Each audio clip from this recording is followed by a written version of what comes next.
I wanted to make an observation about writing and to illustrate it by reference to dialogue in the cinema.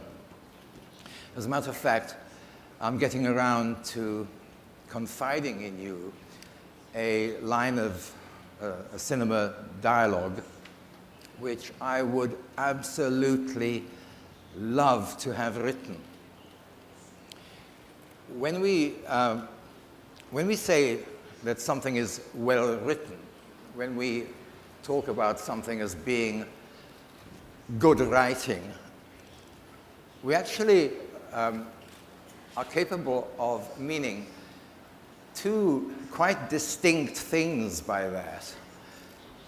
In the first place, of course, and perhaps more often, what we're talking about is the manipulation, the expert manipulation of language so as to formulate, with luck, ideally, a striking, sparkling thought in an architecturally elegant sequence of words.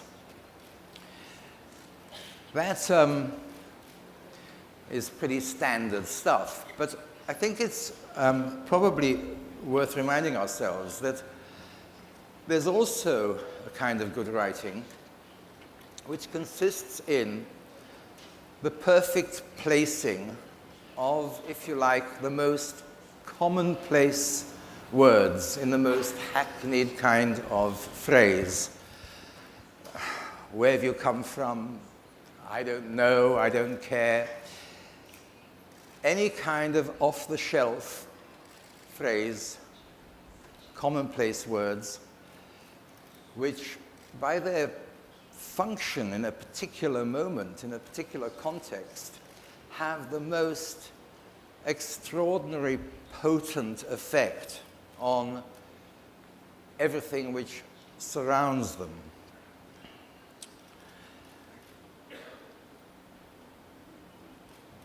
In Richard Ellman's biography of James Joyce, Ellman has a rather wonderful sentence about Nora Joyce, who was the first and last love of James Joyce, whom he met when she was a young, uneducated hotel chambermaid. And of course, Joyce already knew and wasn't slow to say that he, in fact, was a very important writer in the making. Well, Ellman says of Nora Joyce this: the idea that sentences could be framed with varying degrees of skill was new to her and, on the whole, unacceptable. This, you will notice, actually, is a sentence which attempts, by its own example, to teach Nora Joyce how wrong she was. Now, there is a deservedly famous piece of dialogue in the film of The Third Man. I'm sure most of you, if not all of you, already know it. And it is the piece of dialogue spoken by Orson Welles on top of the Ferris wheel in Vienna in a film directed by Carol Reed, written by Graham Greene. And it's the passage where, by way of exculpating himself, he remarks that in Italy, over 30 years under the Borgias, there was murder, terrorism, bloodshed, and it produced Michelangelo, Da Vinci, and the Renaissance. In Switzerland, he says, they had brotherly love. Over 500 years, they had democracy and peace.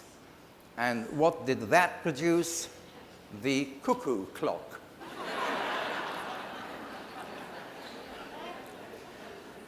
It's altogether an admirable speech from a movie.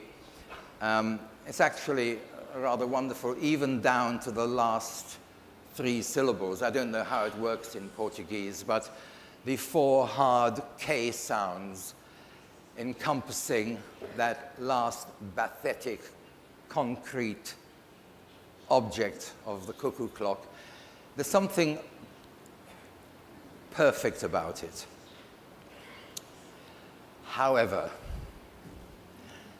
this is not the speech to which I was referring to when I said I was going to tell you about some cinema dialogue which I would absolutely have loved to have written. As a matter of fact, I admire it. Who wouldn't? But I don't envy it. As a matter of fact, I could have written that, and if that strikes you as a breathtaking piece of vanity, the writers in the audience will know what I'm talking about. And what I'm talking about is that we know how it's done. It doesn't have any mystery for us. It's a marvelous speech, and we probably will never write one as good in a certain sense, but it creates no envy because, as I say,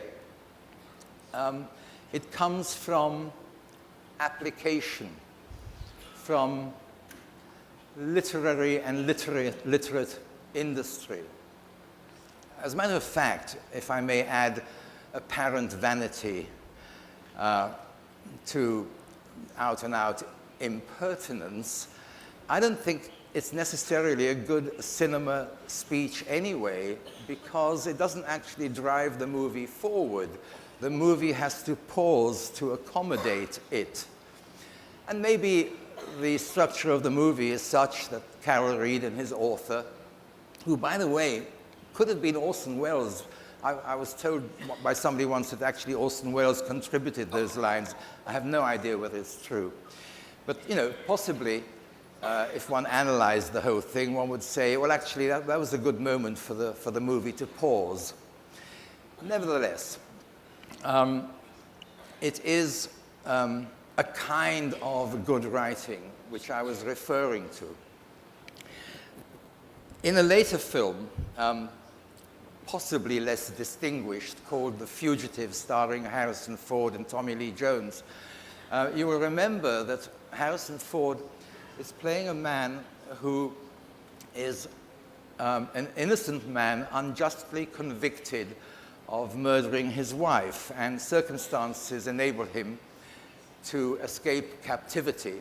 And the bulk of the movie is the pursuit of Harrison Ford by Tommy Lee Jones and others.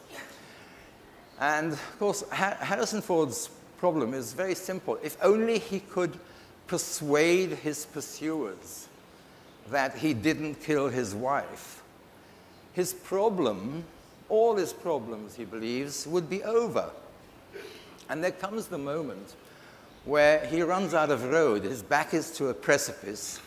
The cops are approaching, Tommy Lee Jones in the forefront, and there they are with Harrison Ford having nowhere to go, and Tommy Lee Jones yards away, and it's all going to be over.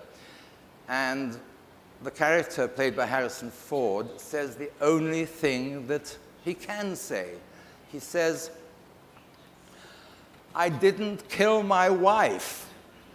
And Tommy Lee Jones says, "I don't care." And that's the line I would love to have written.